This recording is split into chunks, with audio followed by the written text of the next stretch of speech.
to it after Thanksgiving block right here. We host Mike Wahle. Thanks for watching.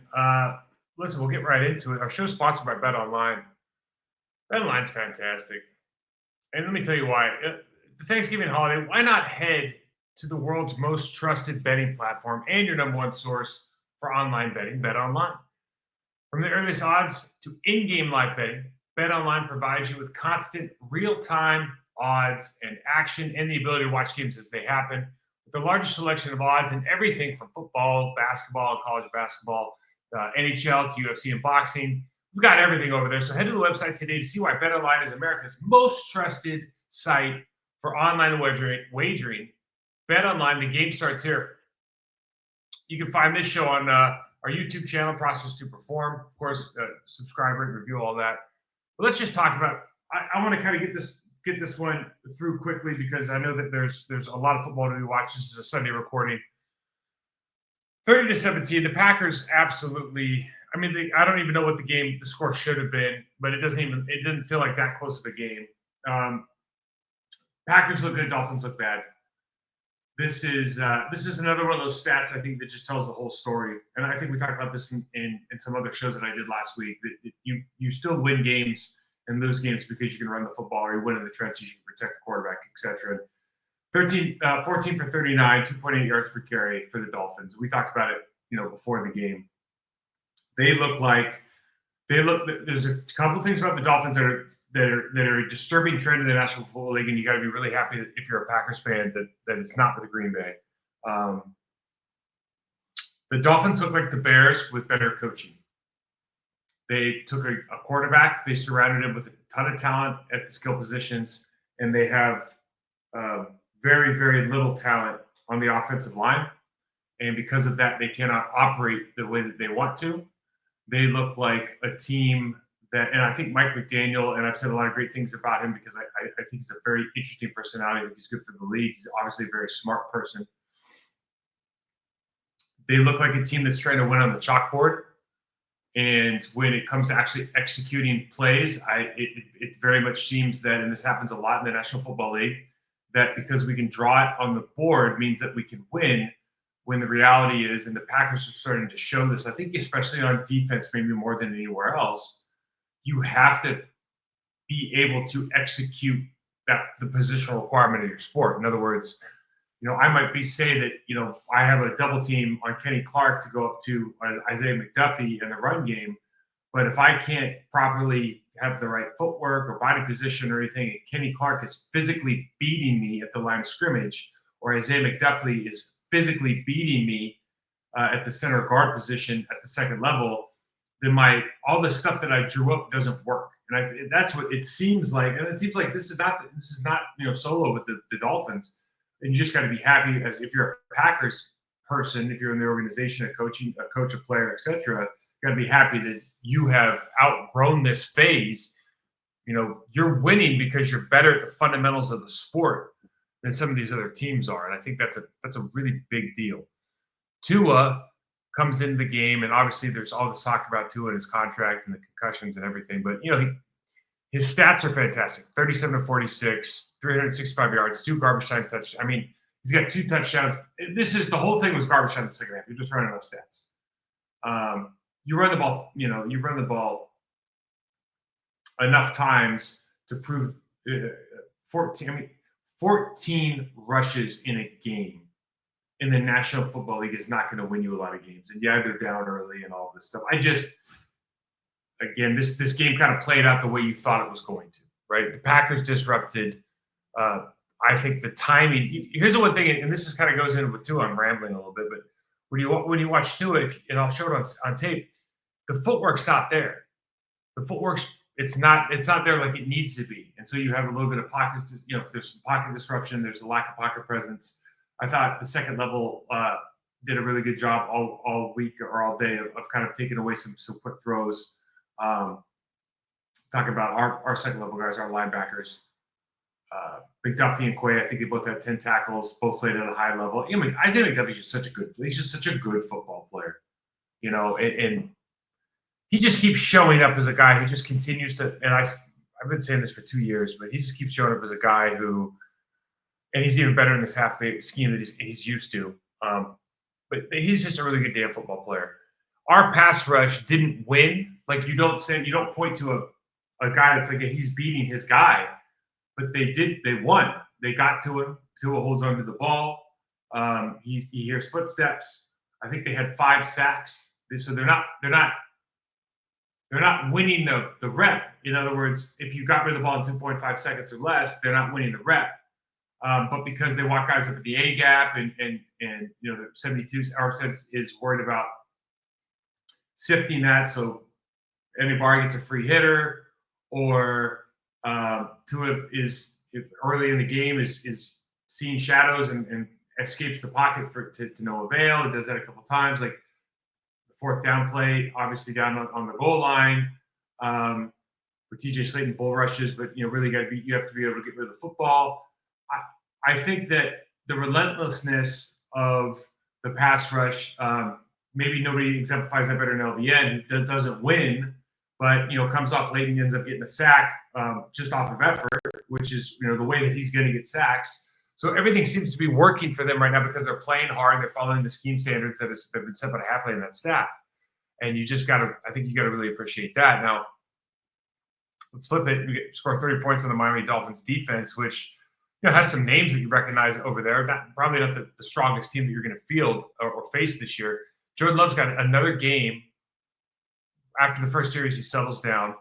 You go 21 for 28, 274 with 2 touchdowns. And really, that's a stat line that you got to love if you're a coach on that staff.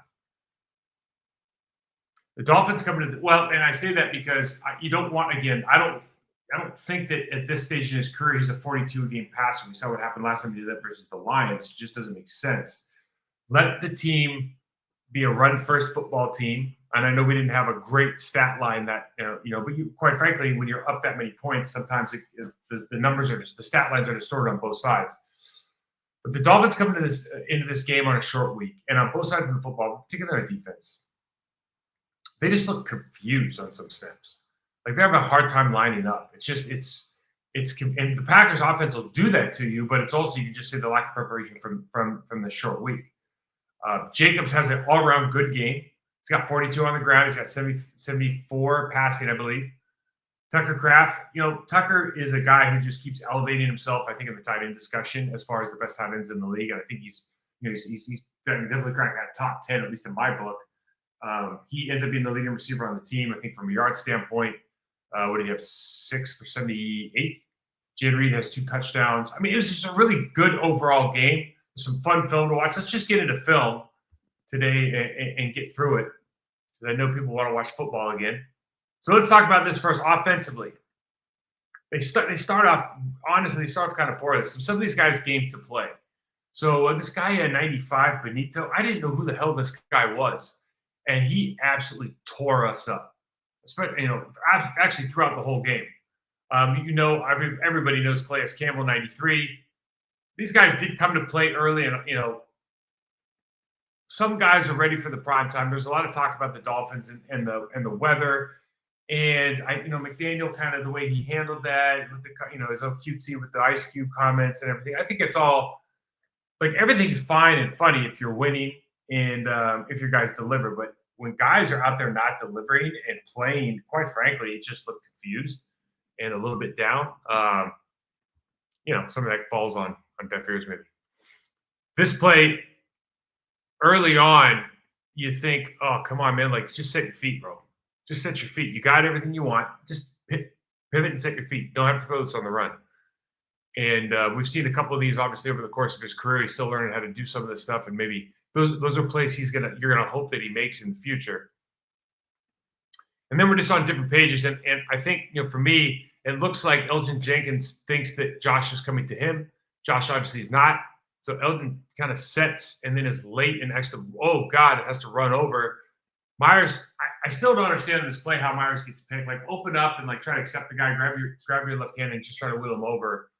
But you end up getting the quarterback hit early. So it's just not a great look. Obviously, takes one right in the face. It's going to have been a fumble. Obviously not. But they cleaned up for the most part for the rest of the game. Wicks, man. Wicks is one of those guys. This happened on a number of plays. I think it happened on one of the Jaden Reed touchdowns as well. and I think one of the screens as well. But kid comes to play, right? And a great block here. So one of the things that's interesting about LaFleur's game, and correct me if I'm wrong, a lot of times he'll bring these guys in, and when they show, especially when they show up in man, that extra safety in the box, they just book him because usually they have to worry about Wicks, or in this situation, he ends up blocking that guy. But they'll usually book the extra guy because they think he's going to be playing man on that receiver.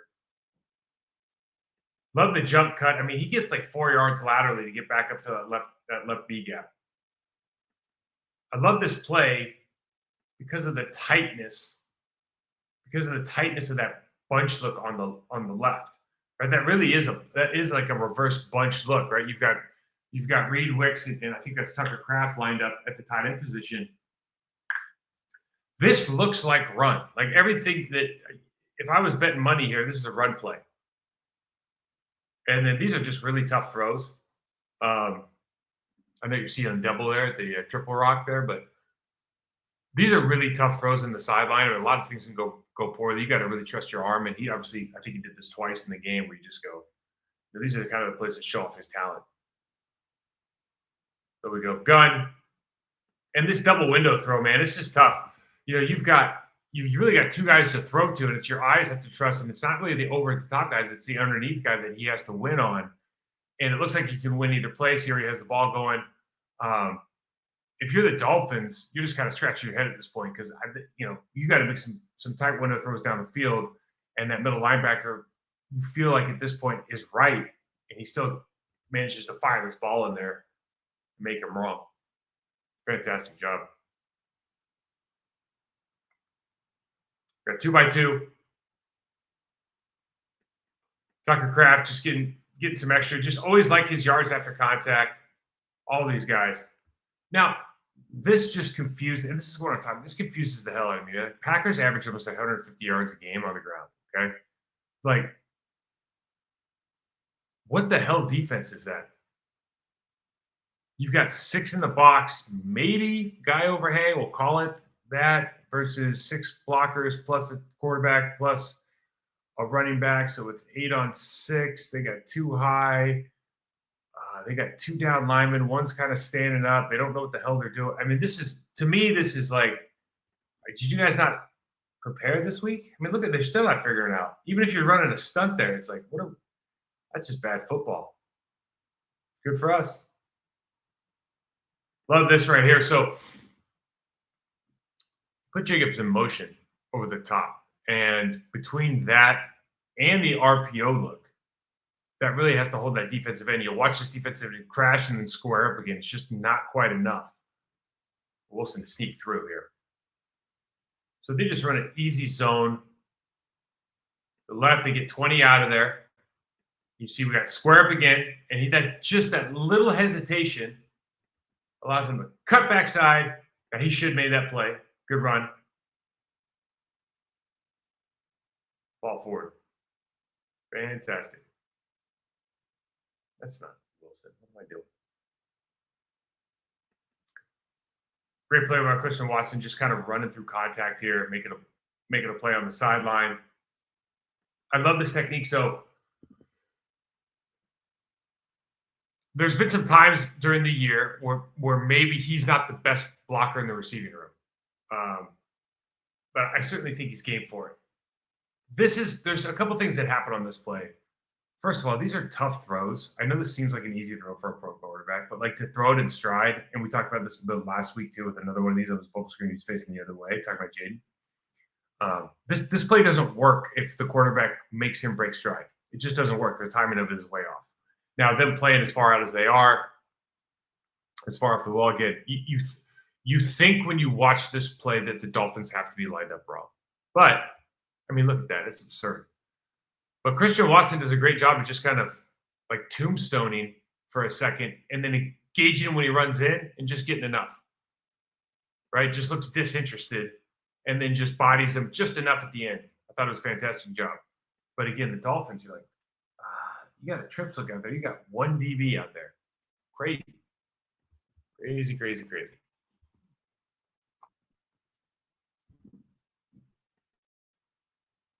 We go up top.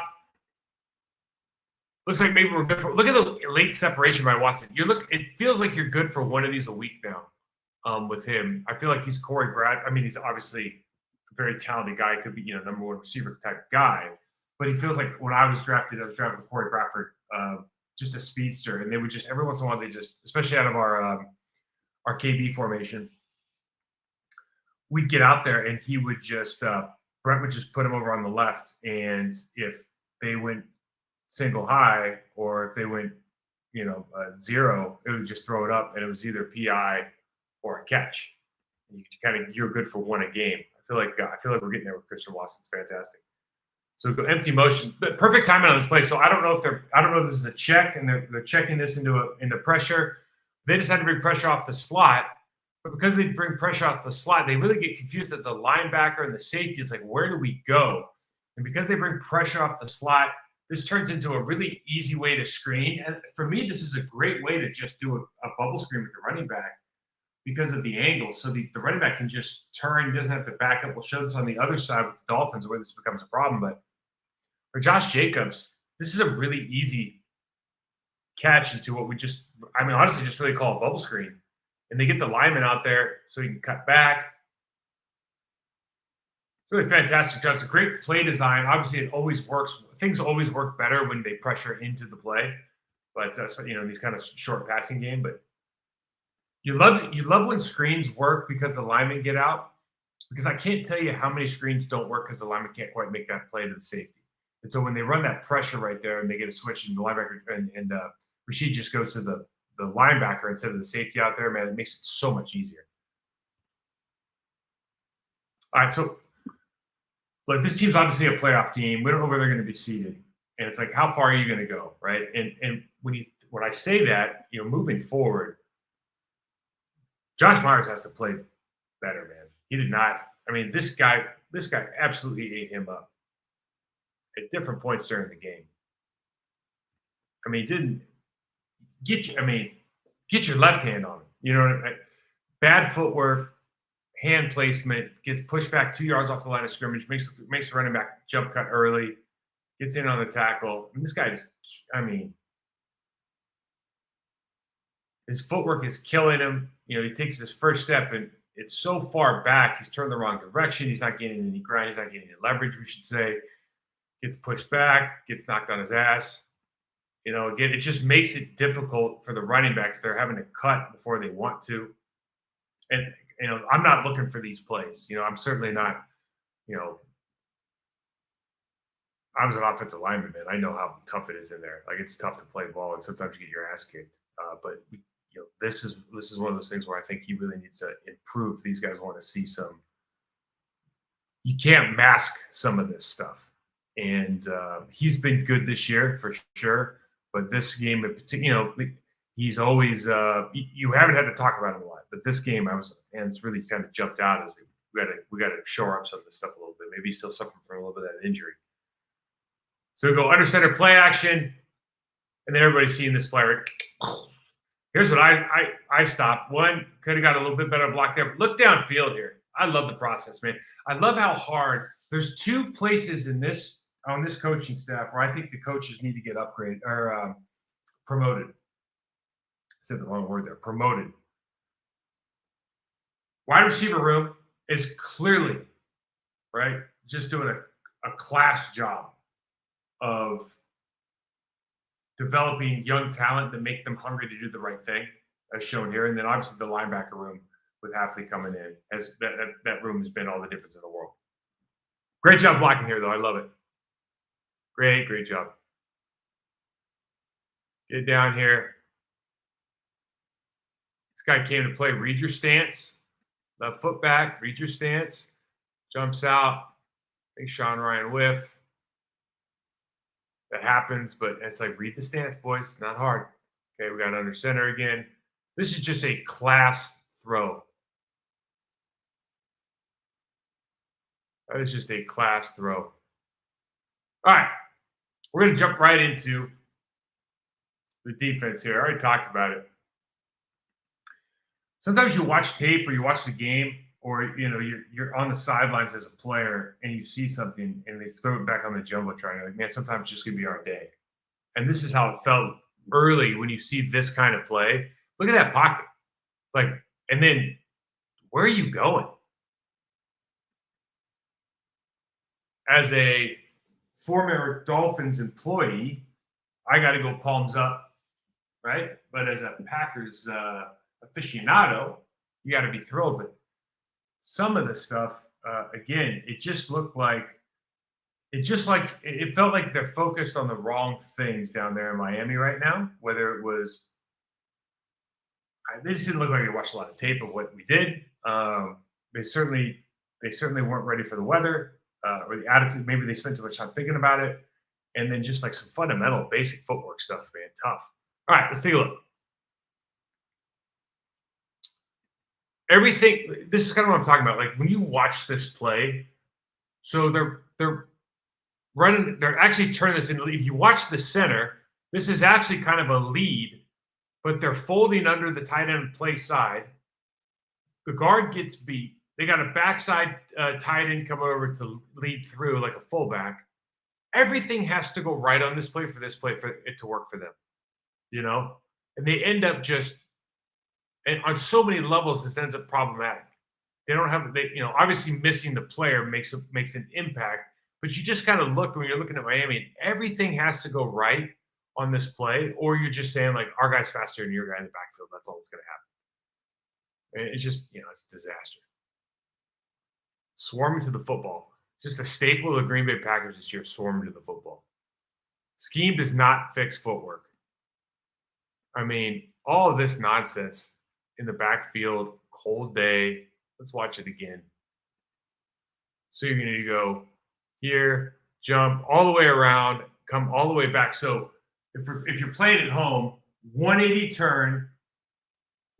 turn back, try to find your running back. Again, just because you draw it up, that's tough. I think you're inviting trouble. It's one of the few plays you just look at and stop the tape and go, oh, we got an issue here, right? Because they have a lead fullback.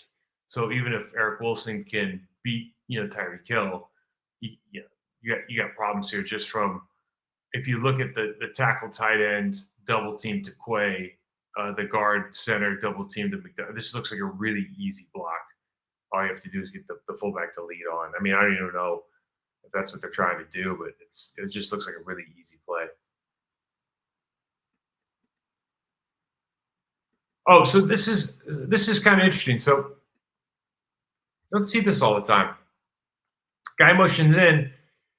He jumps back like, what is it, 3 yards, and gives Andy Berry time to get there. And I assume they do that because they want the passing lane and it's thrown to his left, so maybe he has to open up. I'm not sure, but it just didn't make any sense. He lost 3 yards for no reason. And those 3 yards, because oh boy. One sec, guys. That was just all kinds of dumb. One more. And here we are. Sometimes you hit the wrong button, boys. There we go. Gotta set the tone. All right. Like I'm saying, so anybody does a good job here, but because he gets 3 yards back, like that 3 yards makes the difference that he can get out there. And I don't know. Obviously, a lot of stuff they've done has been successful. But when it doesn't work, sometimes you start looking at it and go, why are they doing it that way? It's interesting. So this is a double team that he actually, this is bad footwork by the tackle. This guy has been a really good player. Obviously time gets all of us, but footwork kills you. Not gaining ground on that second seven and not being kind of strong at the point of attack.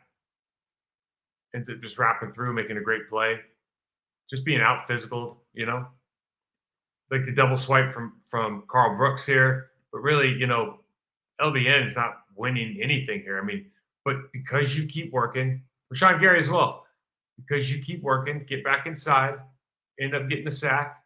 Those are, and we've talked about it. Those things add up over the course of the season. Hustle sacks, effort sacks. It's great if you have a ton of talent, and you know Max Crosby or you know Miles Garrett or TJ. Like these guys are just super talented. Grenard's been playing really well right now, but you can also do a lot of damage in the National Football League against the majority of quarterbacks when you just play your ass off. Just play as hard as you can. You know, understand your scheme and play as hard as you can. Now they walk both guys up in the A gap, okay? And now they've got a sift. So the running back is paired up outside on the safety, so it takes him out of the equation, which means that the left guard, left tackle, if the center points to his right or left, means the left tackle and the guard have to sift. Okay? That puts that tackle in a really shitty spot. If he steps down at all, and now he's got to get out there, and then the bar just gets a free one. You know, and it's like you're not winning. Like in other words, you're not beating anybody. But it's a sack. It's a huge play in the game, and it just starts accumulating nervousness on the sidelines of the Miami Dolphins. Footwork here. Just waiting on this window, and look at his feet, just wide, double pumps. Ball goes high. It's because he can't step into his throw because he's just standing in the same spot, just trying to transfer weight with a wide base. And you just talk about preparation, how much difference. Like I'm so appreciative when I watch tape of guys that are just proper footwork, balance, and all that stuff. That's why even with Jordan Love, sometimes you harp on it because it makes such a difference and impacts the game in a way that maybe not everybody sees.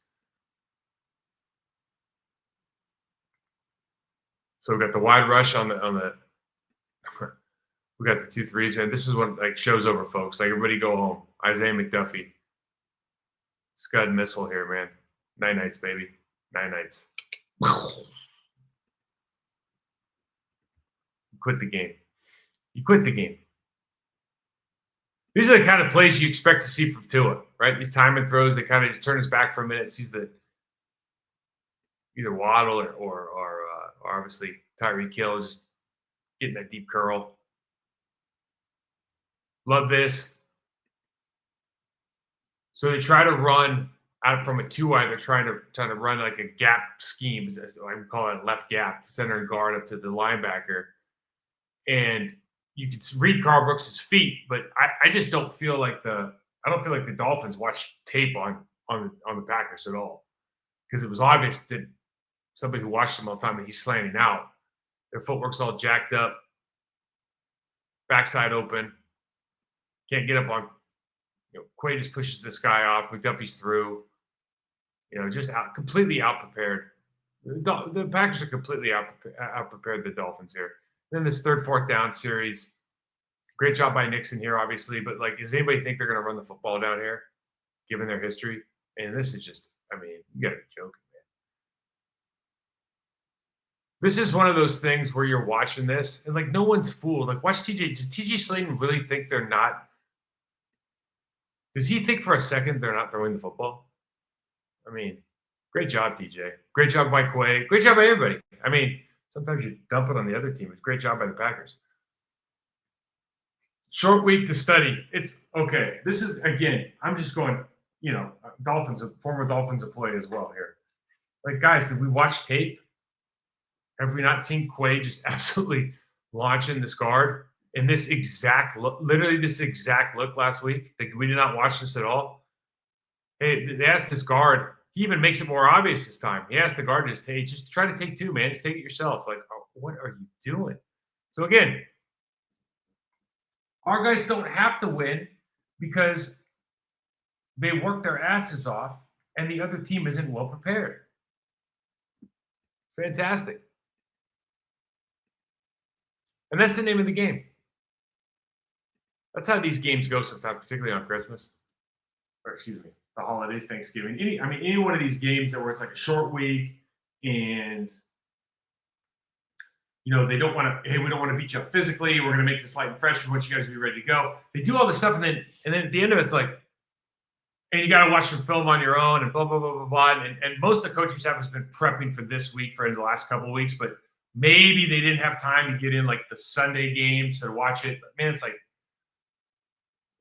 the Packers had time. You can tell the Packers coaching staff had time. That's a one. If I was going to take away one thing from this last game, and the players played great, the players win the football games, But the Packers coaching staff had time to figure out the Dolphins' last couple games, and it didn't look the other way around. It didn't look the same. So, for what it's worth. Anyways, got a short mini bye week, all that kind of stuff. Enjoy your time.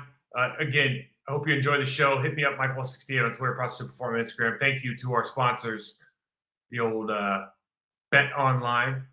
Enjoy them, and then check out Process to Perform on YouTube channels. Subscribe, review, guys. Have a great weekend.